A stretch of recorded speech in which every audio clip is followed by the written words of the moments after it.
Bonjour à tous, bienvenue dans ce nouveau webinaire organisé par lepetitjournal.com. Ravi de vous retrouver. Vous êtes nombreux à vous être inscrits aujourd'hui et je vous en remercie pour votre présence en direct, en live.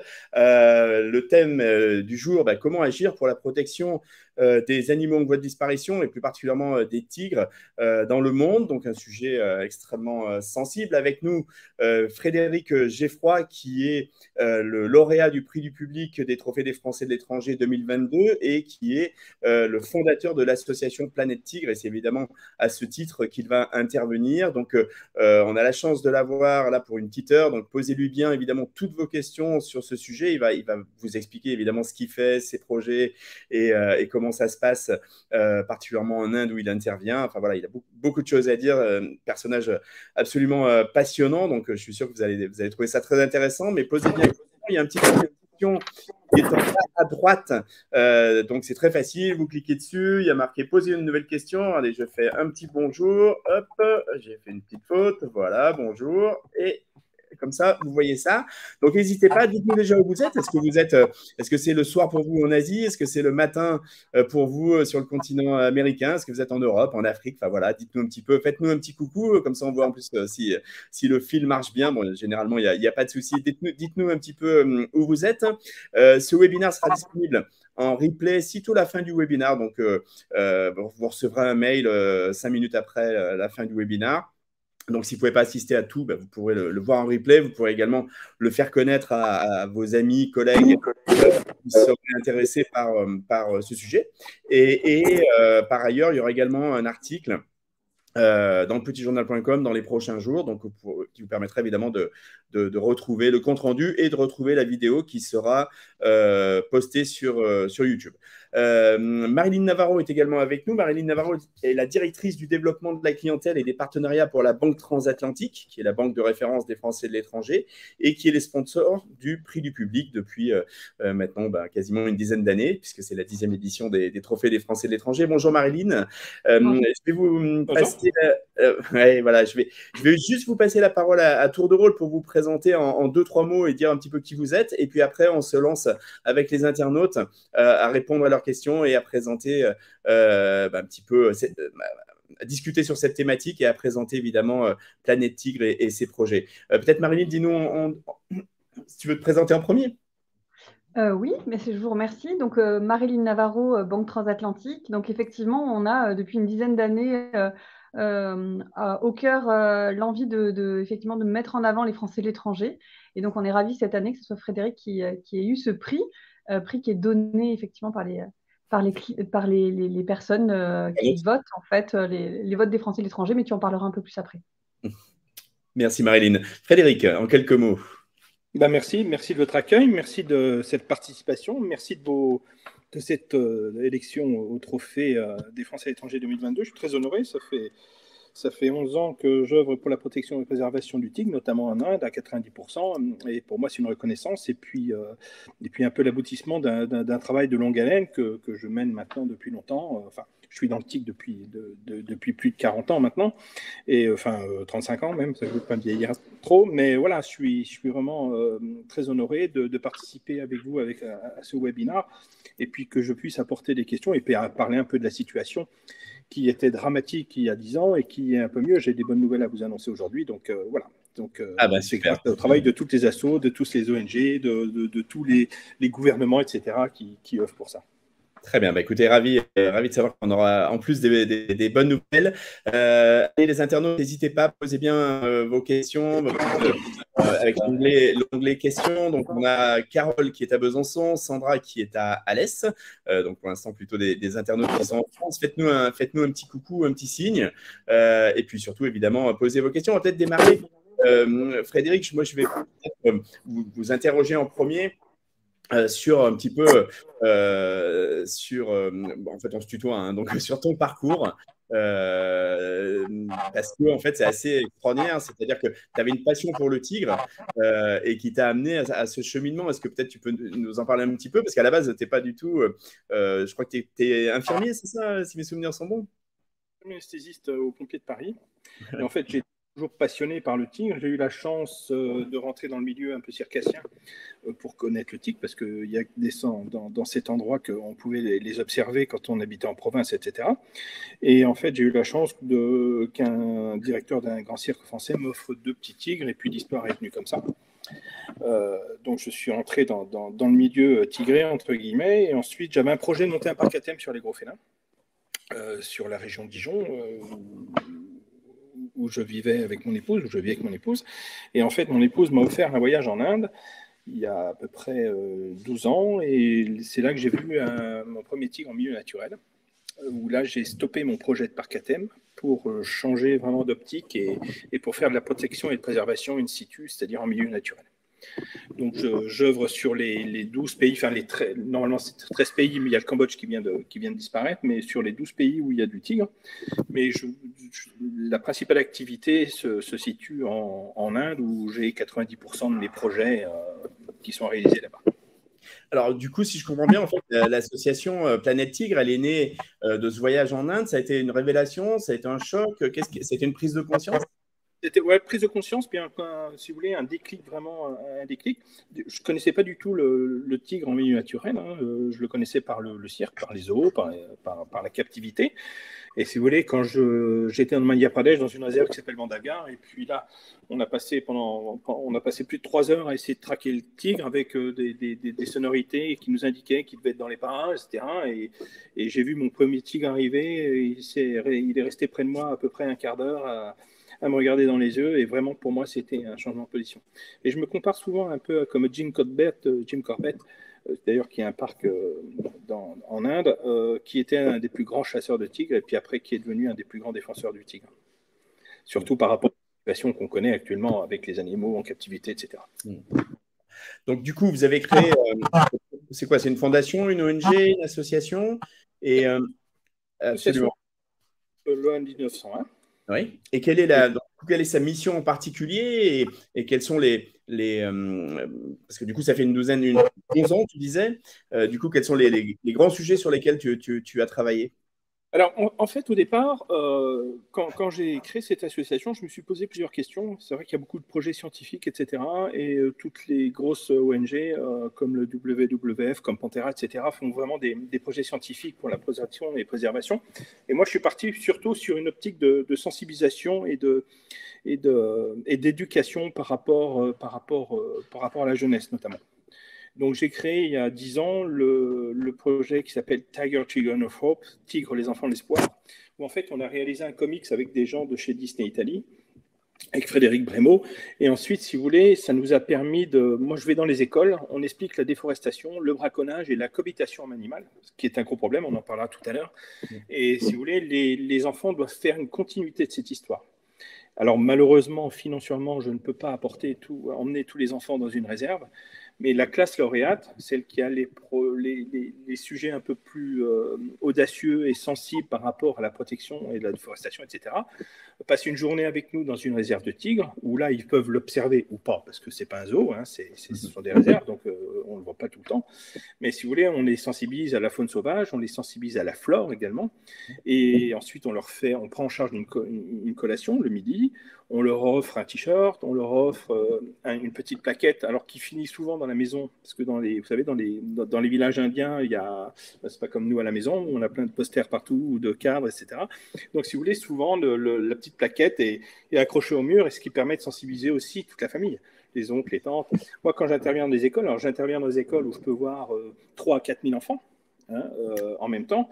Par contre, je peux intervenir dans des villages, dans des petites écoles, dans des petites structures, où là, j'ai toute la famille qui est là. D'ailleurs, j'ai souvent plus d'adultes que d'enfants, parce qu'on a les cousins, les tantes, les machins, et tout le monde arrive, et puis ça fait un peu boule de neige. Voilà. Et donc, ça nous permet vraiment de sensibiliser ces enfants qui ont des super idées et qui sont très sensibles, je trouve, à la protection, à la préservation et à l'avenir de notre faune sauvage. Pourquoi il était vraiment important de sensibiliser? Alors, on parlait des nouvelles tout à l'heure. Il y a 10 ans, il y avait à peu près 3200 tigres. C'est-à-dire que le tigre est sur la liste rouge au niveau de l'UICN. C'est-à-dire qu'il est en voie de disparition. Il est fortement braconné. Alors, on a eu une petite baisse due au Covid. Pourquoi? Parce qu'il n'y a pas eu de trafic internationaux. On a eu vraiment des trafics un peu locaux. Je vous expliquerai d'ailleurs avec le projet qu'on est en train de réaliser en Inde, là, qu'on vient de mettre en place. Mais si vous voulez, le problème, c'est qu'il était vraiment en déclin et il risquait vraiment de disparaître. Donc, cette intervention, ça nous a permis de sensibiliser. Puis en plus, on a les réseaux sociaux, on a les médias, etc. Maintenant, on a toutes les informations qui nous arrivent tous les matins. Moi, je reçois des photos, des mails, etc., de toutes les informations de ce qui se passe au niveau de la zone sauvage et notamment des réserves de tigres en Inde. Donc, si vous voulez, ça nous permet justement de remonter un peu tout ça et puis d'avoir des chiffres encourageants. Parce que là, moi, je vous parlais de la nouvelle, on va arriver à pas loin de 5600 tigres au niveau mondial, alors qu'on était à 3200 il y a 10 ans, lorsqu'on a fait le sommet de Saint-Pétersbourg en Russie. D'accord. Donc, il y a un repeuplement, ça, c'est effectivement une très bonne nouvelle. C'est lié aux actions, par exemple, que vous menez en termes de sensibilisation. Et parce qu'en fait, le tigre, il était chassé par les populations locales, c'est ça, en fait, pour bien comprendre? Voilà. Alors, si vous voulez, en fait, le problème du braconnage, c'est que tout part pour la pharmacopée chinoise. En fait, un tigre sauvage, alors c'est un peu comme dans le cochon, tout est bon. C'est-à-dire que les fourrures partent sur les États-Unis, parce qu'ils sont très friands de ces choses-là. Ensuite, vous avez tout ce qui est griffes, dents, fibris, ce qu'on appelle les fibris, ce sont les moustaches qui partent, elles, pour des ornements, pour la déco, pour des bijoux, etc. Et ensuite, vous avez toutes les autres parties, les pénis chez les mâles et également les os du tigre qui sont broyés, mis dans l'alcool de vin et en fait, qui partent pour soi-disant soigner le rhumatisme. Et en fait, on a un gros trafic. Il se fait alors par rapport à l'Inde, où je vous parle, mais il y a sur les 12 pays, mais par rapport à l'Inde, où ça passe par le triangle d'or avec le Laos, la Birmanie, le Myanmar, etc. Et tout repart sur la Chine. Il faut savoir qu'un tigre sauvage, quand il est braconné par un Indien, l'Indien va toucher dans les $120 à peu près. Par contre, en haut de la chaîne, ça se négocie aux alentours de 150 000 € un tigre sauvage, mort. D'accord. Donc, nous, on est vraiment dans un projet de sensibilisation. Alors, quand je vous parlais tout à l'heure dans les écoles, c'est-à-dire qu'on voit les enfants, mais également les parents, les familles. Et si vous voulez, en Inde, Indira Gandhi a fait le Tiger Project. Il y avait 28 réserves. Maintenant, il y a 50 réserves au niveau de l'Inde qui sont reliées par des corridors de migration. Donc, le braconnage ne se fait pas à l'intérieur des réserves, très rarement, mais il se fait à l'extérieur. Il faut savoir que les réserves ne sont pas clôturées, à part à proximité des villages. Mais si vous voulez, les animaux, en fait, vont et viennent. Et ce qui se passe, c'est que vous avez des gypsies, ce qu'on appelle des gypsies, qui sont souvent les braconniers, qui ont un salaire mensuel à peu près de 60 €.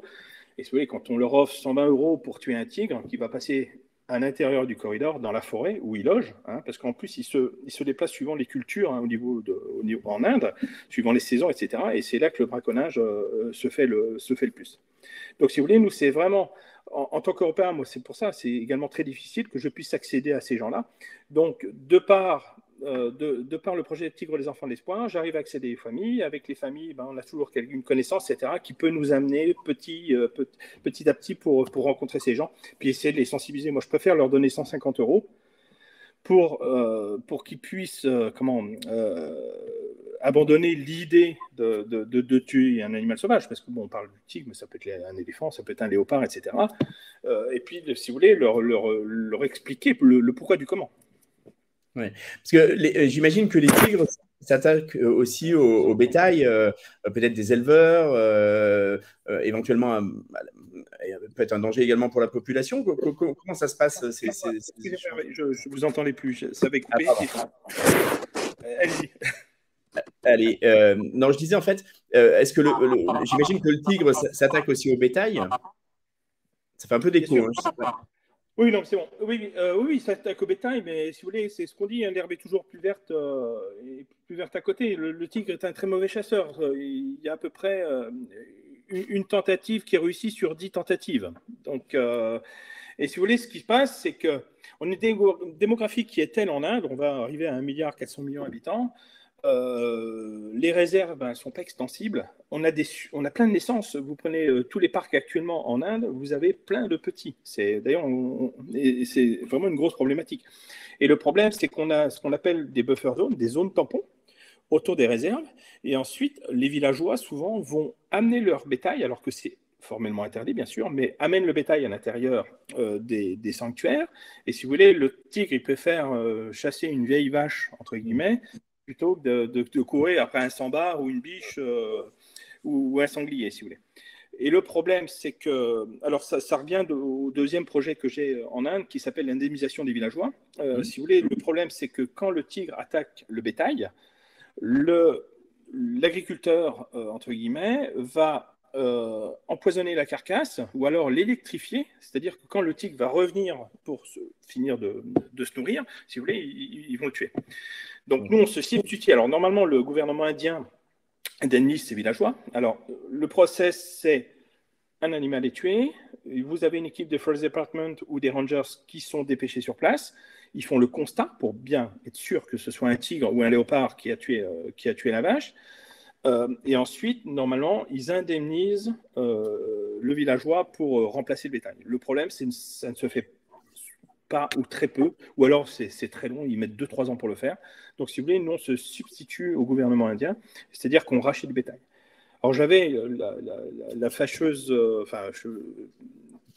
façon de faire auparavant, donc c'est là que j'avais rencontré un des précédents ambassadeurs, où j'arrivais avec ma petite valise de monnaie d'espèces, et que si vous voulez, je donnais de l'argent en monnaie. Et en fait, maintenant, ce que je fais, je vais dans les villages, au marché aux bestiaux, entre guillemets, et là, je rachète des buffles, parce que c'est souvent le buffle ou de la vache, et en fait, on remplace tout ça avec l'association, pour éviter justement toutes ces représailles. Mais ça fait toujours partie des projets de sensibilisation et d'éducation, surtout, je pense. Oui, bien entendu. Allez, les internautes, n'hésitez pas à poser vos questions. On a la chance d'avoir Frédéric avec nous pendant un moment. Moi, j'avais une question. Peut-être nous parler, Frédéric, des autres projets, qui sont toujours en relation évidemment avec la protection des tigres. Vous avez d'autres opérations en cours en Inde avec Clean the Forest, Save the Tiger, par exemple. Alors oui, alors ça c'est un projet que je fais depuis 6 ans et qui se situe au Rajasthan sur la réserve de Ranthambore. Ranthambore est une réserve qui fait partie du Tiger Project, qui est une ancienne réserve de chasse de Maharajas, des Maharajas de Jaipur. C'est à peu près à 2h30 en voiture de Jaipur. Et si vous voulez, entre l'entrée de la réserve et le temple de Ganesh, vous avez une route qui fait 6 km, mais qui se situe à l'intérieur du parc. Le temple de Ganesh, c'est pour la religion hindouiste, c'est le dieu du bonheur. Et si vous voulez, le temple de Ranthambore, le fort de Ranthambore, est le plus grand temple dédié à Ganesh au Rajasthan. C'est-à-dire que tous les Ganesh Day, tous les mercredis, vous avez des milliers de pèlerins qui vont prier et qui n'ont pas justement encore l'éducation de mettre à la poubelle. Si vous voulez, ils vont jeter. Mais ce qui se comprend, si vous voulez, ils n'ont pas appris. Avant, ils mangeaient dans des feuilles, donc ils sont habitués à jeter tout par terre. Donc, si vous voulez, nous, avec les enfants, alors déjà, on nettoie cette route. Pourquoi ? Parce que pour éviter que tous les animaux mangent les plastiques, etc. Il faut savoir qu'il y a 90% des vautours qui ont disparu au Rajasthan à cause du plastique. Ah, oui. Vous avez également tous les sambars, les biches, etc., qui mangent les plastiques. Et après, si vous voulez, on est dans une chaîne qui est inacceptable, parce que en fait, le tigre va manger le sambar va avoir du plastique à l'intérieur des intestins, et puis voilà, c'est une chaîne un peu... Donc nous, on nettoie ça toutes les semaines avec les enfants. Et en plus, là, au mois de juin, là, on va reprendre la grande journée, si vous voulez, où là, on a des centaines et des centaines d'enfants, et là, on nettoie tout le fort. Donc, c'est un accès qui monte au fort de Ranthambore, et on nettoie ça avec les enfants. Et là, on est en train de mettre en place un système. Alors, il faut qu'on ait l'aval, c'est en discussion avec le fil directeur de Ranthambore, mais bon, comme il vient de changer, c'est un peu compliqué. Mais en fait, le but, c'est de mettre des poubelles éphémères qu'on met en place le mardi après-midi, tous les 200 mètres, en quinconce sur la route, Et le jeudi matin, eh bien, on récupère ces poubelles, parce qu'on ne peut pas les laisser à cause des singes, à cause de tout ça qui viennent chipper un peu tous les détritus. Voilà, donc on essaye de mettre ça en place et puis aussi de recycler, vous voyez, de faire des granulés de plastique, etc., avec tout ce qu'on récupère, parce qu'actuellement, tout ce qu'on récupère, c'est brûlé. Hein, bon, je pense qu'il y a une autre solution pour qu'on puisse réutiliser ça. Donc voilà, ça fait partie d'un projet des poubelles éphémères, mais le Clean the Forest Save the Tiger, c'est un projet qui me tient à cœur. Et puis c'était c'était le deuxième projet que je faisais en Inde. Et puis ça marche bien. Et puis je vois qu'en ce moment, tout le monde se bouge un petit peu pour nettoyer la planète. Hein. On a eu le Earth of Planet il y a 4 jours.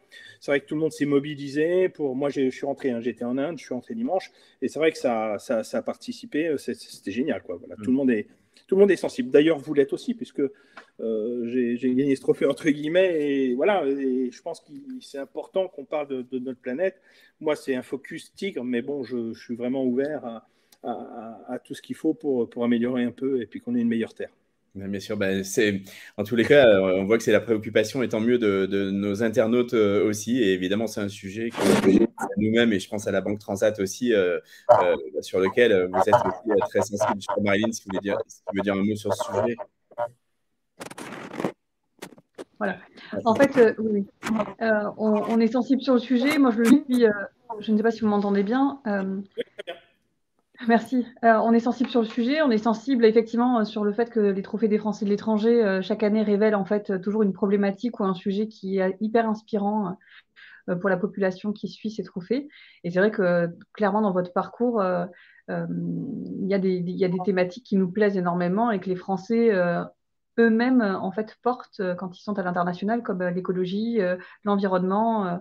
On en parlera peut-être plus dans le détail, mais voilà, c'est pas à la fois la Banque Atlantique, mais voilà, rien comme moi en tant que maman de 2 enfants, je vous l'avais dit, Frédéric, hein, où ils sont fans de félins plus qu'autre chose. C'est compliqué de leur expliquer que c'est un animal qu'ils ne verront peut-être pas dans quelques années, ce que je ne souhaite pas, et de leur expliquer qu'effectivement, c'est des animaux en voie d'extinction. Ils ne sont pas du tout en fait, capables pour l'instant de comprendre pourquoi en fait, on leur dit ça. Et je trouve que le rôle pédagogique que vous avez vis-à-vis de la population locale, mais également finalement que vous devriez faire dans n'importe quel établissement au niveau du primaire ou autre, en fait, porte réellement leurs fruits. C'est une nouvelle génération qui est en train d'arriver, et tant mieux. Super. Allez, on a une question de Sandra. Posez bien vos questions, les internautes, avec le petit onglet en bas. Posez une question vraiment très facile. Question évidemment est très intéressante et très importante. Sandra, merci. Bonjour Frédéric. Comment est-il possible de vous aider concrètement? Alors concrètement, j'ai beaucoup de demandes en fait de gens qui veulent intervenir, venir avec moi, etc. Alors c'est très compliqué. Pourquoi? Parce que moi je travaille avec le gouvernement indien et en fait le projet Tigre en Inde est géré par le National Tiger Conservation Authority, qui est à New Delhi, et qui est géré par le gouvernement indien. Et ensuite, c'est dispatché sur les 29 États où il y a des réserves de tigres. Alors, le problème, m'aider, j'ai beaucoup de demandes de gens qui veulent m'accompagner sur place, etc. C'est vraiment très complexe et malheureusement, on n'a pas l'accès. Même moi, ça fait 11 ans que je travaille en Inde pour la protection du tigre, que je suis quand même très impliqué. J'ai des connaissances haut placées, entre guillemets, parce que je connais très bien l'ambassadeur de France. J'ai rencontré le ministre de l'Environnement du gouvernement de Modi, etc. Mais si vous voulez, en fait, ils n'aiment pas montrer un peu ce qui se passe à l'intérieur. Hein, c'est-à-dire que pour eux, tout va bien. Il faut savoir que donc, le tigre, c'est la deuxième source financière en Inde au niveau touristique. Hein, vous avez le Taj Mahal et ensuite vous avez les réserves de tigres. En plus, le tigre est l'emblème national en Inde. Et si vous voulez, c'est très compliqué pour moi de faire intervenir des gens extérieurs. Alors, je travaille avec des gens locaux, bien sûr, hein, qui sont sur place. Alors moi, les projets qu'on peut m'aider, où on peut m'aider en France ou en Europe ou dans le monde entier, d'ailleurs, c'est bien que vous me posiez cette question, madame, parce qu'en fait, si vous voulez, en France, on n'est pas trop sensible à la cause animale, déjà, pour toute la cause animale. Ensuite, le tigre, il est en Asie, donc si vous voulez, c'est quand même pas évident, il n'est pas à côté de chez nous, si vous voulez. Donc, le but, c'est vraiment d'en parler. Alors après, vous pouvez adhérer aussi à mon association, vous pouvez nous aider, vous pouvez peut-être aussi, je ne sais pas, peut-être vous avez une compétence particulière pour peut-être qu'on puisse développer quelque chose en France. On a fait un gros projet, entre guillemets, c'est le Train Tiger Rescue, hein, des tigres qu'on a sauvés en Argentine, où là, on a créé une petite équipe de communication et l'issue était super bien parce qu'il y a un mois, ça y est, les tigres sont dans un sanctuaire et libérés au bout de 14 ans. Enfin voilà, mais bon, toutes les aides sont bonnes à prendre. Par contre, ce que je répète, c'est que malheureusement, je ne peux pas emmener d'étrangers travailler avec nous dans les réserves indiennes. Par contre, vous pouvez nous soutenir, bien sûr, via le site internet, via tout ça pour mener nos efforts. Parce que c'est toujours le nerf de la guerre. Hein. Si financièrement, on n'a pas les moyens de faire nos projets, parce que je vous parle du Tiger Children of Hope, je veux dire, il faut qu'on achète des t-shirts, il faut qu'on prenne des collations, il faut qu'on paye les accès au parc, il faut, enfin voilà, et malheureusement c'est financier et on a besoin de monde. Et en plus là, on est en train de mettre un nouveau projet en place. On en parlera peut-être tout à l'heure, mais c'est pareil, on va avoir besoin de moyens financiers pour le faire. Je suis en discussion avec une société de Dijon, Boutillon, pour qu'ils nous fassent des tenues, justement à peu près 550 tenues. Enfin, voilà, mais tout ça a un coût et on en a besoin. D'accord. Donc, les internautes peuvent se rendre sur planettigre.org, c'est ça? Tout à fait, ouais. Alors, on n'est pas super à jour. Ouais. Ce qui est vraiment plus à jour, c'est vraiment les réseaux sociaux. Mais en fait, vous avez quand même tous les éléments. Vous pouvez adhérer, vous pouvez faire un don par PayPal, etc. Oui, là, ils peuvent nous rejoindre pour nous aider. Bon. Mais autrement, toutes mes actions sont souvent sur LinkedIn, sur Instagram, sur Facebook, où là, on relaye un peu toute l'actualité journalière, entre guillemets. D'accord, mais c'est vrai que c'est important de faire appel à la générosité. Surtout qu'on n'a plus le droit aux subventions. Oui, c'est ce que. Alors, du coup, j'allais vous demander, parce qu'aujourd'hui, voilà, et on n'a plus le droit aux subventions. Si vous voulez, le gouvernement il y a 5 ans nous a supprimé les subventions. Et là, en plus, il y a un gros problème, c'est que toutes les ONG étrangères, de pareil, ne peuvent plus recevoir de donations à l'étranger. Modi a bloqué ça, donc c'est vraiment une grosse problématique. Hein. D'accord. C'est compliqué. Là, on se base uniquement sur des donations, sur de particuliers, sur des ventes de produits dérivés qu'on peut éventuellement avoir sur mon site, etc. Mais c'est super compliqué. Hein. Ouais, je comprends. Du coup, on lance un appel à la générosité des internautes. Vous nous parliez là de tigres que vous aviez secourus en Argentine. Peut-être que Frédéric, tu peux nous en dire 2-3 mots de plus. Ouais, c'était vraiment une drôle d'histoire. En fait, ça remonte à il y a 2 ans où j'avais été contacté par des journalistes de Buenos Aires concernant le sort de 4 tigres, qui avaient été abandonnés dans un train par un circassien un peu scrupuleux. Et en fait, ce qui s'est passé, c'est qu'au départ, moi, je devais relayer cette information parce que via mes réseaux, parce qu'on en parlait tout de suite, mais parce que j'ai plus de 2 millions de personnes qui me suivent chaque jour. Donc, si vous voulez, c'était vraiment pour essayer d'amener un peu d'aide et puis de voir comment on pouvait. Et puis, en fait, on est devenu complètement porteur de ce projet. Donc, il a fallu trouver les autorisations parce qu'il faut savoir que ce genre d'animal, on ne peut pas le transporter comme ça. Hein. Ils font partie de la Convention de Washington. Et ils sont en annexe 1 de la Convention de Washington. Donc, ils ont un numéro CITES, c'est-à-dire que c'est des animaux où on peut avoir une traçabilité. Donc, ils n'avaient rien de tout ça. Donc, il a fallu passer par Genève avec l'ONU, etc., pour avoir ces autorisations. Et puis, on a créé une petite équipe de com pour lever des fonds parce que c'était un projet de plus de 100 000 euros. Hein. Donc, on a une société de Marseille, oui, qui nous a fabriqué les cages. Puis voilà. Puis il a fallu trouver un endroit pour les évacuer. Donc, ils ont été évacués sur l'Afrique du Sud dans un sanctuaire. Alors, en fait, l'histoire, c'est 2 tigres abandonnés dans un train, 75 mètres carrés, train à barreaux, et qui ont été enfermés pendant plus de 14 ans. Il y a eu 2 petits qui sont nés dedans et qui n'avaient jamais connu mis une patte par terre dans le sable ou dans l'herbe. Et en fait, heureusement, entre guillemets, c'est que le circassien avait abandonné ces animaux chez un éleveur d'ânes qui pouvait les nourrir toutes les semaines. Il leur donnait un âne à manger. Mais voilà, il en avait les jetons, il ne nettoyait pas les cages, enfin, c'était insalubre, il y avait beaucoup de mycoses. D'ailleurs, on avait dépêché, ce qui nous a coûté aussi beaucoup d'argent, on avait dépêché des équipes vétérinaires de Buenos Aires sur San Luis où ils étaient pour voir l'état, pour voir si jamais ça valait le coup quand même de sauver ces 4 tigres. Et en fait, ils avaient juste des problèmes de mycose, etc. Et en fait, l'issue a été, c'est que il y a une ONG autrichienne qui a pris en charge le transport aérien. Et puis, on a pu les transférer dans un sanctuaire à Cap-Western, où là, c'est extraordinaire parce que ils sont en super santé. Maintenant, ils vont dans des bassins, ils se baignent, ils vont se planquer dans les bambous. Enfin, voilà. Donc, c'était vraiment une belle histoire. Je ne connaissais pas du tout. Moi, c'était plus mon travail, c'est plus sur in situ, ce que je vous disais, plus en Inde. Et puis là, j'ai été pris un peu dans le truc et puis avec une belle issue. Donc, c'était cool. Bon, bravo, une belle histoire, effectivement. On arrive à peu près à la moitié de ce webinaire, donc n'hésitez pas à poser vos questions. Je vous rappelle qu'il sera disponible en replay quelques instants après la fin du webinaire. Vous recevrez un mail avec le lien, n'hésitez pas à le partager. Et la vidéo sur YouTube sera disponible également dans quelques jours à travers un article sur le journal.com. Moi, j'avais une question, Frédéric. Quels sont les plus grands défis que tu as rencontrés au cours de ces 11 années développées et peut-être que tu rencontres encore aujourd'hui? Quelles sont les principales difficultés que tu rencontres? Les difficultés, parce que je l'ai évoqué tout à l'heure, en fait, c'est que on est vraiment clôturé par le gouvernement en Inde, si vous voulez. On aurait beaucoup de choses à faire, mais si vous voulez, tout est géré.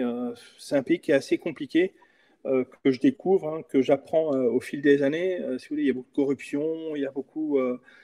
et c'est dommage, parce qu'on aurait tellement de choses à faire avec une coalition entre tous, etc. Chaque État gère différemment ces choses. Ils ont des budgets qui leur sont alloués, qui sont assez importants, qui sont même énormes. Mais si vous voulez, c'est pas toujours pour la bonne cause, entre guillemets. Donc, c'est un peu la problématique que j'ai. C'est-à-dire que j'aimerais faire beaucoup plus. Vous voyez, par exemple, il y a eu la période Covid qui est arrivée, mais on était en train de mettre en place avec des vétérinaires de Maison Alfort, avec le CRESAM, pour établir la cartographie biogénétique du tigre du Bengale. C'est-à-dire que si le tigre venait à disparaître, qu'on ait des sources génétiques. Et également pour pouvoir faire, par exemple, des fécondations contrôlées, etc. Il faut savoir que le tigre, donc la disparition du tigre, vous avez le braconnage qui arrive en première position.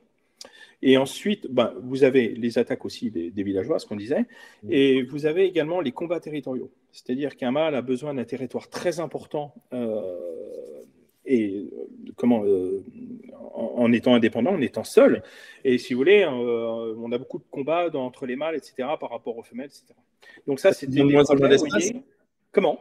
Ils ont de moins en moins d'espace avec la démographie. Voilà, c'est ce qui se passe, c'est que maintenant, en plus, ils sortent. Oui. Et puis, on n'arrive pas à contrôler, malheureusement, si c'est des femelles ou des mâles au niveau des naissances, mais non, c'est vraiment un gros problème.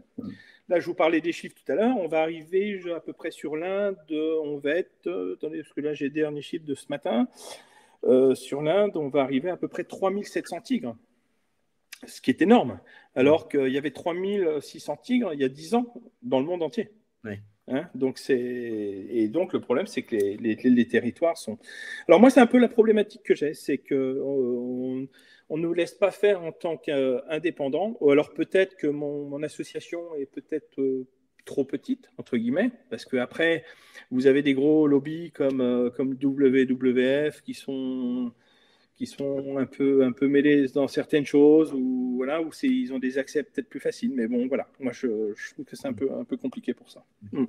Est-ce que tu veux nous dire un mot de l'action que tu mènes, Village Wildlife Volunteer? Donc en fait, tu recrutes des volontaires, c'est ça, pour te faire... Bien sûr, ça c'est génial. C'est un projet. Alors c'est un projet qu'on a développé avec Vanmik Thapar. Vanmik Thapar, qui est le plus grand biologiste et spécialiste du tigre en Inde. C'est une personne qui a un certain âge maintenant, mais qui a écrit beaucoup de bouquins. Et en fait, Wildlife Village Volunteer, ce que je vous expliquais, c'est que les réserves ne sont pas extensibles. Vous avez de plus en plus de tigres. Et le problème, c'est que les tigres, justement, sortent des réserves qui ne sont pas clôturées. En fait, Wildlife Village Volunteer, c'est qu'on missionne en fait des gens qui travaillent, des agriculteurs, des volontaires uniquement, On leur donne une rémunération et en fait, donc tous les matins, ils vont récupérer des caméras tracking qui nous permettent de voir la circulation des animaux. Alors que ce soit n'importe quoi. Hein. Vous voyez, ce matin, j'ai reçu un lapin et puis un paon. J'avais pas de tigre, mais voilà. Mais si vous voulez, tous les matins, on voit les allées et venues des animaux qui sortent et qui rentrent de la réserve. Et en plus, c'est des gens qui sont dans les villages, qui sont nés dans les villages, avec plusieurs générations, etc.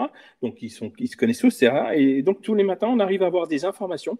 Ça nous a permis d'arrêter 25 braconniers depuis novembre, ce qui est énorme. Oui. Alors, ça peut être des braconniers, pas que pour le tigre, hein, mais pour n'importe quelle espèce, si vous voulez. Mais voilà, ça nous permet d'avoir toutes ces informations. Et le but, alors là, on démarre ça avec Tiger Tough sur Ramptambor. Et moi, ce que j'aimerais faire, c'est l'étendre sur les 50 réserves où il y a du tigre. Donc, c'est un projet qui est bien. Alors, c'est vraiment des gens qui sont très impliqués, qui sont responsabilisés, parce qu'on va leur donner un substitut de salaire, si vous voulez, mais ils pourraient se dire, on y va comme ça pour avoir... Non, c'est vraiment des gens qui sont impliqués. On parlait du tigre. Le tigre, en fait, on parlait des mannes financières, c'est très important. Et si vous voulez, au niveau des réserves, tout le monde travaille dans les réserves. C'est-à-dire qu'une réserve, je vous prends Ramptambor, où il y a ce projet-là, vous avez 600 Forest Department, vous avez des rangers, vous avez toutes les personnes qui gravitent autour, c'est-à-dire les hôtels, les chauffeurs, les drivers, les guides. Enfin, si vous voulez, c'est des milliers et des milliers de personnes. Et au niveau de l'Inde, c'est des millions et des millions de personnes. Donc, si vous voulez, ils sont attachés aussi, parce que c'est quand même leur source financière. Donc, ils sont attachés à défendre aussi leur patrimoine, entre guillemets. Donc, voilà. Donc, ça, c'est un projet qu'on a commencé, qui fonctionne bien. On a à peu près une quinzaine de personnes, là. Et puis, au mois de juin, on va en reprendre encore un petit peu. Et puis le but, c'est je vous dis, de développer tout ça sur toute l'Inde. Super. Et là, on lève 30 000 €, vous voyez. Eh bien, voilà. L'appel au don, l'appel à la générosité est lancé. Il y a Pierre qui nous a rejoint. Désolé du retard. Pierre, vous pourrez voir le début du webinaire, la première partie du webinaire en replay quelques minutes après la fin du webinaire. Et puis, si vous avez des questions, Pierre ou d'autres internautes, n'hésitez pas. Il n'est pas trop tard. Moi, j'ai une question, Frédéric, c'est en fait, tu disais que le tigre est présent dans une douzaine d'autres pays en Asie. Est-ce qu'il y a des choses que tu as mises en place en Inde qui ont été dupliquées ailleurs? Est-ce que les problématiques sont les mêmes? Alors, exactement. Alors, le projet, je le fais au Népal. Alors, le Népal, ça se passe super bien. Hein. Le Népal a doublé son nombre de tigres, hein, il faut savoir. D'ailleurs, c'était ce qui avait été prévu au sommet en 2012 à Saint-Pétersbourg. Normalement, on devait faire les annonces à Vladivostok, en Russie, au mois de septembre. On devait se rendre... donc, au vu de la situation actuelle avec l'Ukraine et la Russie, je ne sais pas du tout comment ça va se passer. Mais si vous voulez, il y a le Népal où j'ai le projet Tigres en forme d'espoir qui fonctionne très bien. Je l'ai fait également sur l'île de Sumatra, à Tambling, dans le sud de l'île de Sumatra. Et puis, je devais le commencer au Myanmar, en Birmanie. Et puis, malheureusement, vous voyez, j'ai été sur place. D'ailleurs, j'ai été bloqué pendant plus de 3 semaines en Birmanie. Quand la pandémie est arrivée, on devait le mettre en place. Là, il y a eu la guerre civile. Enfin, c'est un peu compliqué, quoi. Mais oui, c'est... Alors, il y a d'autres pays... il faut savoir que les plus gros réservoirs actuellement sont l'Inde. Ensuite, vous avez le Népal, vous avez la Russie, hein, parce que la Russie, il y a 25% de tigres de Sibérie en plus. Et Vladimir Poutine, quoi qu'il en soit, mais est très attaché à la protection du tigre. Et ils avaient débloqué avec Leonardo DiCaprio 350 millions de dollars pour la protection du tigre. Donc, on a des bons résultats. Alors, les chiffres de ce matin, par exemple, pour la Russie, je vais vous le dire, on est à peu près à 600 tigres. Et en 2010, on était à 360. Hein, donc, voilà, on a vraiment des chiffres encourageants au niveau de tous les pays. Bon, ça, c'est une... Mais vous voyez, le Népal, par exemple, c'est un pays que j'aime beaucoup, où je me rends à peu près 1 ou 2 fois par an. Je trouve qu'ils sont... Déjà, c'est un pays qui est beaucoup plus petit. Et à petite échelle, avec la même mentalité hindouiste, etc. Et si vous voulez, on a des super résultats. Ça se matche bien. Il n'y a que 2 réserves. Hein. Il y a Chitawan et Bardia. Nous, à ce moment, on est sur Bardia, mais c'est vrai que ça marche bien. Et est-ce que tu sais s'il y a des opérations de sensibilisation en Chine tu parlais de la pharmacopée chinoise. Est-ce que finalement ces mythes sont en train de tomber ou est-ce que finalement la demande reste la même? Le gouvernement chinois devait interdire les fermes d'élevage, notamment des fermes d'élevage énormes, énormes. Il faut savoir que il y a du tigre sauvage en Chine, mais on l'estime à peu près à 10 individus. Hein. C'est vraiment rien. Hein. Et enfin, moi, d'ailleurs, je connais personne qui a pu en observer. Vraiment. Mais voilà, on a demandé à Xi Jinping qu'il interdise les fermes d'élevage, etc. Ça devait se faire, mais en fait, non, il y a rien qui se passe. Quoi. C'est vraiment bloqué. Et de toute façon, tout le trafic repart sur là-bas, enfin, part sur la Chine, hein, malheureusement. Ouais. Et on parle du tigre, mais on peut parler du rhinocéros, parce que oui. En Inde, vous avez Kaziranga, je ne sais pas si vous connaissez l'Inde, vous avez des grandes réserves où il y a des éléphants, des rhinocéros, etc. Mais on a un gros trafic aussi avec ces animaux. Hein. Ouais. Et toujours pour la Chine, bien sûr. Bon, bah ça c'est le point un peu moins positif. Hein, c'est le point noir, ouais, c'est vraiment le point noir. Je ne sais pas ce qu'il faudrait faire. Alors qu'en plus, c'est aucune vertu. Je veux dire, c'est vraiment imaginaire, quoi. Là, vous savez, il y a eu un problème en Thaïlande. Il y a quelques années avec des temples des moines bouddhistes qui avaient une carrière avec des tigres, vous savez, où les touristes payaient $250 parce que c'est pas des petites sommes en plus, hein, pour aller se faire prendre en photo avec des tigres. J'étais avec mon ami Louis Berriot, qui était l'ancien directeur de France Télévisions, avec lequel on a participé pour écrire un livre qui s'appelle Ces animaux qu'on assassine, où moi j'avais justement dénoncé ces moines bouddhistes. Et en fait, il y a eu une descente d'Interpol, parce que je travaille aussi avec Interpol pour le Tiger Project, qui s'appelle le projet Predator, en fait, pour remonter un peu toutes les informations par rapport au trafic du tigre. Et si vous voulez, on avait dénoncé ce problème. Moi, j'ai plein de gens qui ont quitté mon association quand j'ai dénoncé ce problème. Et en fait, quand il y a eu une descente avec Interpol Sierra, ils ont saisi tous les tigres qui ont été placés dans les sanctuaires. La plupart d'ailleurs sont maintenant décédés. Et en fait, on a retrouvé à peu près 400 amulettes. Vous savez, les trucs qu'ils mettent autour du cou avec des peaux de tigre là-bas. On a retrouvé 40 bébés tigres dans de l'alcool de vin. On a retrouvé 50 bébés tigres dans des congélateurs. On a retrouvé des oiseaux exotiques. On a retrouvé de la bile d'ours. Et en fait, c'était des trafiquants, mais de folie. Le Rinpoche, enfin le père responsable, enfin, je ne sais pas comment on appelle ça d'ailleurs, a été arrêté, incarcéré. Il est resté 1 semaine en prison. Et là, il est en train de reconstruire la même chose à côté des carrières où il faisait son trafic. Ah. Voilà. Ouais. Bon, bah, c'est un combat de longue haleine. Je pense que vous n'avez pas fini. T'as pas fini, Frédéric, de militer et de travailler pour cette belle cause. Je vais juste relayer la question de Pierre, une question assez technique, mais je pense que tu vas pouvoir y répondre. Et puis après, on parlera un petit peu avec Marilyn également. Pierre demande, quel système utilisez-vous de caméra tracking? Alors, moi, j'y connais rien, mais tu vas nous dire. Ouais. Au niveau technique, je ne sais pas tellement.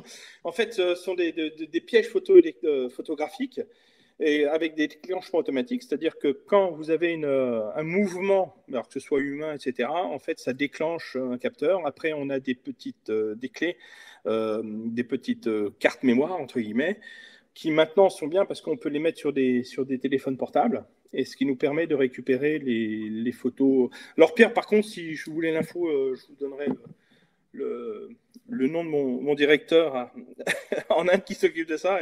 Et au niveau marque, etc., ils pourront vous donner tout ça. Ok.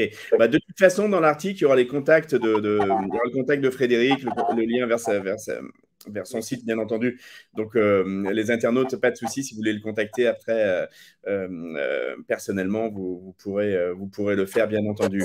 Marilyn, je vais te passer la parole. On va parler un petit peu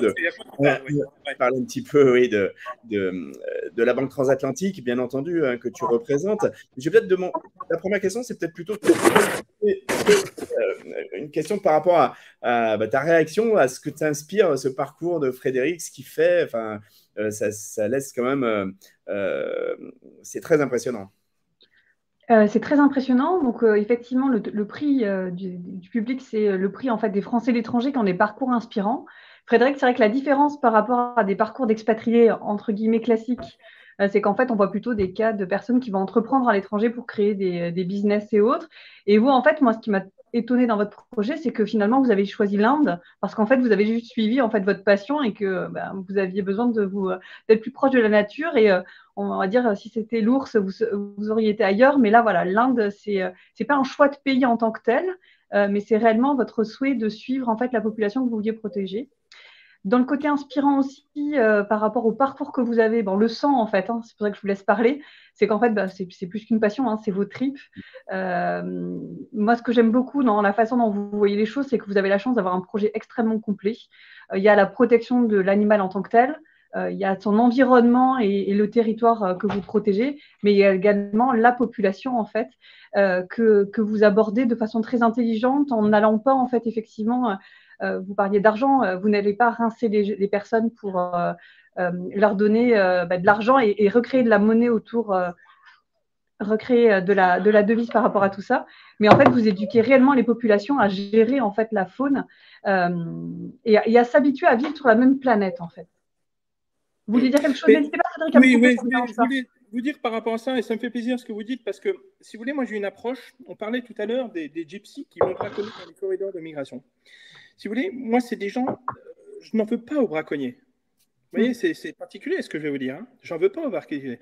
Pourquoi? Parce qu'ils connaissent pas. Ils connaissent pas la valeur des choses. Ils ne connaissent pas. C'est pour ça que je préfère vraiment les accompagner. Parce que c'est vrai, quand je mets une arrestation de braconnier, etc., notamment sur les réseaux sociaux, je trouve des messages de haine, mais qui sont à la limite inadmissibles, ou qu'il faut les tuer, il faut les pendre, il faut les machins. Non, c'est des gens qui ne connaissent pas. C'est des gens qui gagnent 60 € par mois, qui n'ont pas de quoi vivre, qui doivent nourrir leur famille, qui doivent... Si vous voulez, on leur propose 120 balles pour tuer un tigre, 120 $. Vous voyez, si vous voulez, moi, c'est vraiment important de ne pas condamner ces gens-là, mais de leur expliquer les choses. Et moi, je mets bien dans votre projet le fait, effectivement, que vous alliez remplacer la bête de quelqu'un, effectivement, qui a été dévoré par un tigre, qui a besoin de manger aussi, et de dire, en fait, je le remplace parce qu'en fait, on sait très bien ce que c'est qu'un animal pour ces populations-là. En fait, c'est sûrement le lait pour la famille, c'est sûrement la bête, voilà. Et en fait, de ne pas oublier, en fait, que ces populations-là ont besoin de manger également, et que, en fait, vous essayez de créer un climat commun pour que chacun ait sa place.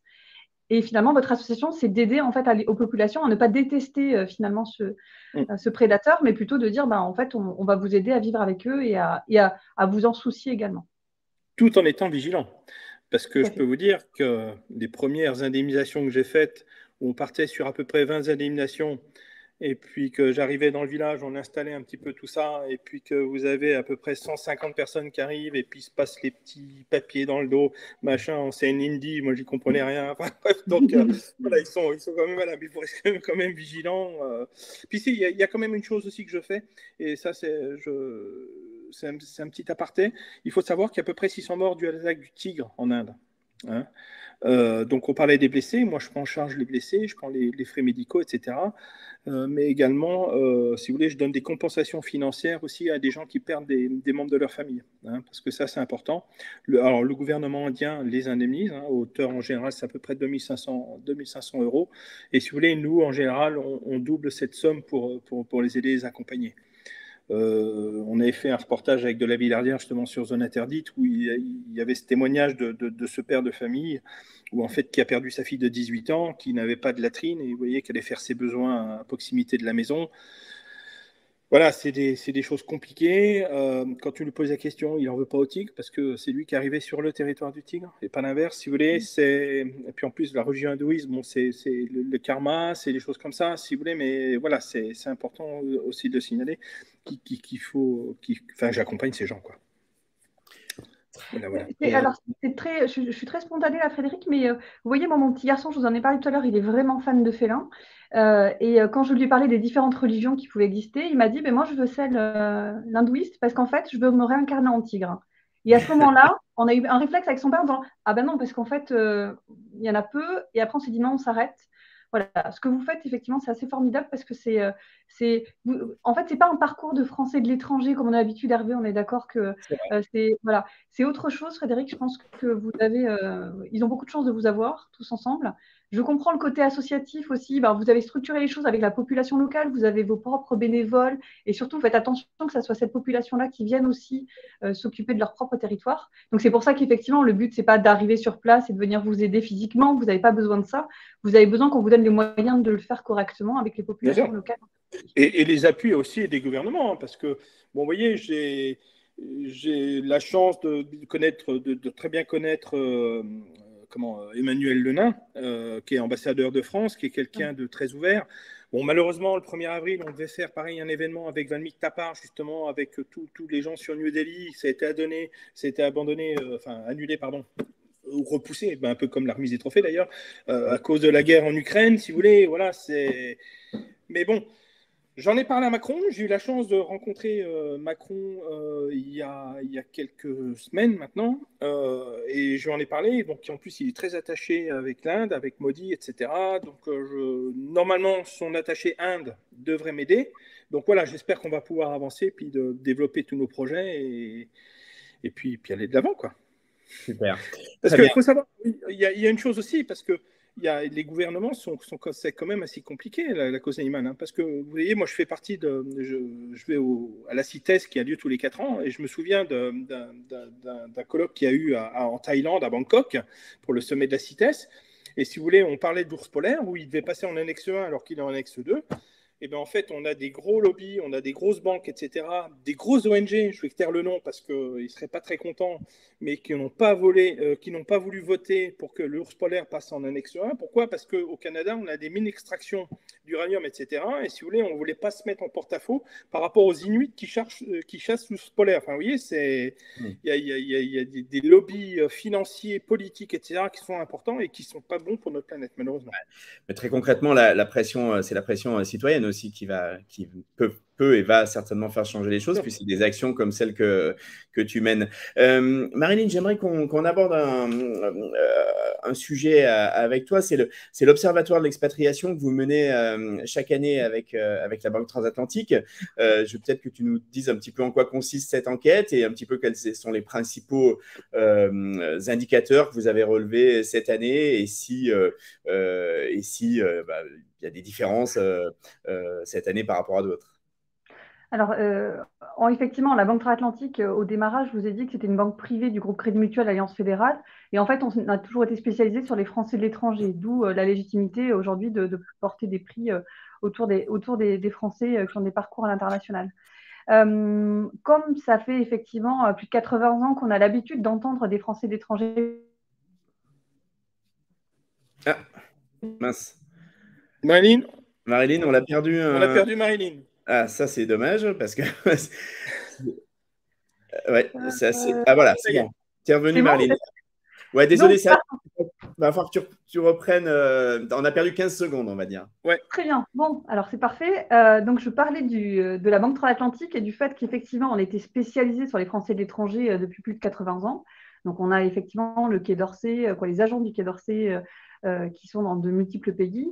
Et on a également des expatriés de grands groupes, des entrepreneurs à l'international qu'on a toujours accompagnés et qui nous ont effectivement, qui sont pour nous en fait des super porte-parole de ce qui se passe à l'international et qui ont un regard sur l'international et sur la France en particulier, puisqu'ils sont en capacité de comparer la vie qu'ils ont à l'international et la vie qu'ils ont en France. Et donc, on s'est dit qu'effectivement, souvent, la France n'a pas connaissance de ce qui se passe à l'international. On parle de la population des Français de l'étranger comme 2,6 millions de Français à l'étranger, mais on oublie peut-être en fait de les interroger, de leur poser des questions. Et donc, c'est ce qu'on a souhaité faire depuis 3 ans. On a un observatoire de l'expatriation avec Opinionway et l'Union des Français de l'étranger. Et en fait, chaque année, on leur donne la parole sur une thématique. Et évidemment, la thématique de 2022, en début d'année, c'était de les interroger sur leurs souhaits en fait, par rapport au présidentiel, puisqu'on sait que les Français de l'étranger peuvent voter. Leur souhait en fait, de voir quels étaient les enjeux qui allaient les faire voter pour tel ou tel candidat. Et on s'est rendu compte que les Français de l'étranger, prioritairement, mettaient l'environnement et la protection en fait, de la planète comme l'enjeu phare des élections. Alors, effectivement, assez différent peut-être du Français qui est en France et qui a aussi d'autres problématiques à court terme. Mais je pense que là, c'est le regard que portent les Français de l'étranger sur le monde en général et sur les enjeux qu'ils en attendent. Et en fait, quand on les a interrogés plus précisément, on s'est rendu très vite compte qu'en Asie, ils savaient ce que c'était que la pollution et la montée des eaux dans certaines villes. Qu'au Canada, en fait, ils savent ce que c'est qu'effectivement d'avoir des variations de température assez dingues. Qu'aux États-Unis, ils savent très bien que pour circuler, ils prennent l'avion, donc ils sont aussi énormément consommateurs, mais qu'ils ont des feux de forêt assez hallucinants et de plus en plus graves. Et donc, en fait, évidemment que nos Français de l'étranger, en fait, aujourd'hui, ont un vrai souci de l'international, vrai souci de la planète en général. Et puis, c'est des personnes qui prennent l'avion, donc qui sont aussi peut-être dans la ligne de mire de certains sujets et qui ont senti que c'était très compliqué ces 2 dernières années au niveau de la planète. Le Covid, c'est aussi une maladie qui s'est généralisée.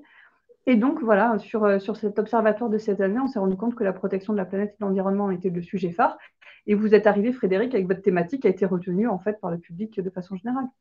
Et on est sur l'année du tigre 2022. En plus. Ce qui n'est pas négligeable. Très bien, merci à tous les deux. On arrive au terme de ce webinaire. Merci à tous les internautes. Je vous rappelle que ce webinaire sera disponible dans quelques instants en replay. N'hésitez pas à le partager. Il y aura également un article dans lepetitjournal.com dans les prochains jours. Vous retrouverez la vidéo sur YouTube, les contacts également évidemment de Frédéric de son association. Frédéric, je vais peut-être te donner la parole pour un petit mot de la fin, un message. Tu as donné aussi des messages d'espoir, c'est bien. Quel conseil tu pourrais donner ou qu'est-ce que tu voudrais dire Je n'ai pas de conseil à donner. Non, je suis très heureux je suis très honoré d'avoir participé à ce webinaire. Je vous remercie énormément. Je remercie également tous les Français de l'étranger parce que bon, j'en connais certains sur l'Inde, etc. D'ailleurs, je leur passe le bonjour et puis je les invite à me contacter. Et puis, si jamais ils veulent venir observer le tigre, qui me fasse signe, hein, je pourrais les aider et les accompagner dans ce sens. Voilà, c'est des messages encourageants. 2022, c'est une belle année. Je vous dis, on va arriver à 5600 tigres alors qu'il y en avait 3600 il y a 10 ans. C'est encourageant, il faut continuer à se battre avec la même énergie, avec la même passion, hein, chose que j'ai. Et puis voilà. Puis moi, j'ai mon slogan, c'est Save the Tiger, Save the Planet. C'est vraiment ce qu'il faut faire. Et puis continuer. Vous voyez, on a parlé du Train Tiger Rescue. On avait demandé aux enfants, aux kids, qu'on appelait kids, de faire un dessin justement par rapport à ces tigres. J'ai reçu des milliers de dessins, quoi. C'était génial. Et c'est vrai que les enfants, c'est vraiment c'est notre avenir, c'est la source des choses. Et puis, il faut qu'on leur laisse une belle planète, quoi. Voilà, donc merci à tous en tout cas. Merci à la Banque Transatlantique de ce partenariat. Je ne sais pas comment ça fonctionne. Je pense qu'on aura l'occasion de se voir au Quai d'Orsay prochainement. Avec plaisir. Et ça va être un bel événement et puis ça va être chouette. Merci beaucoup Frédéric. Marilyn, tu veux dire un petit mot de la fin aussi? En fait, non, je suis ravie d'avoir eu cet échange. Frédéric, de pouvoir vous mettre en valeur parce que c'est le parcours, vous avez un parcours atypique, passionné. Et effectivement, je pense qu'il y a beaucoup de choses à faire et que ce que vous faites pour cette cause-là, en fait, si on pouvait la reprendre sur d'autres causes, on ferait un monde beaucoup plus normal et sain. Mais il y a d'autres gens qui s'y prêtent et qui s'engagent beaucoup. Voilà. Un très grand merci à tous les deux. Un grand bravo Frédéric Geffroy, lauréat du prix du public des Trophées des Français de l'étranger 2022, fondateur de l'association Planète Tigre. Merci Marilyn Navarro, la directrice du développement de la clientèle et des partenariats pour la Banque Transatlantique qui est le sponsor, le parrain du prix du public. Merci à tous les internautes. À très bientôt pour un autre webinaire. Bonne journée, bonne soirée. C'est Selon. À très bientôt. Au revoir. Merci. À bientôt. Namasté. Ciao, ciao.